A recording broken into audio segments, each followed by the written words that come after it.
আজকে হচ্ছে তালের ফোপড়া দিয়ে আমরা চাপাচুই পিঠা বানাবো।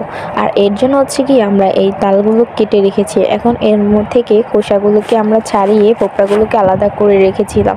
অন্যদিকে হচ্ছে কি আমার শাশুড়ি সে এইদিকে পিঠা বানাইতেছিল। আর এই যে দেখেন কি সুন্দর করে এই চুই পিঠাগুলো বানাইতেছিল। আমি অনেক চেষ্টা করার পরেও আমার মানে এরকম হইতেই ছিল না। আমি আসলে এটা পারি না। তো ওই যে দেখতে পাচ্ছেন সে বানাই রাখতেছিল। আর এই যে দেখেন কি কিউট হইছে। আমি পারি না আসলে। তারপর হচ্ছে গিয়ে এইদিকে হচ্ছে গিয়ে আমি দুধ, তারপর হচ্ছে গিয়ে এখানে তেজপাতা আর হচ্ছে দারচিনি, এলাচ এগুলো দিয়ে এর মধ্যে হচ্ছে গিয়ে আমরা চিনি দিয়ে দিয়েছিলাম। আর এরপরে হচ্ছে এটা আমরা জাল করতেছিলাম অনেক টাইম ধরে। আর যখন এটাকে মানে বলক হয়ে আসবে এর মধ্যে আমরা নারকেল দিয়ে দিয়েছিলাম। নারকেল দিয়ে এটাকে আমরা ভালোভাবে আরও টানাইতেছিলাম ঝোলটা যাতে ঘন হয়ে আসে। এরপরে হচ্ছে কি আমরা এর মধ্যে ফোপড়াগুলোকে দিয়ে ভালোভাবে এটাকে জাল করে পিঠাগুলোকেও দিয়ে দিয়েছি। আর এই যে দেখতেই পাচ্ছেন কি সুন্দর।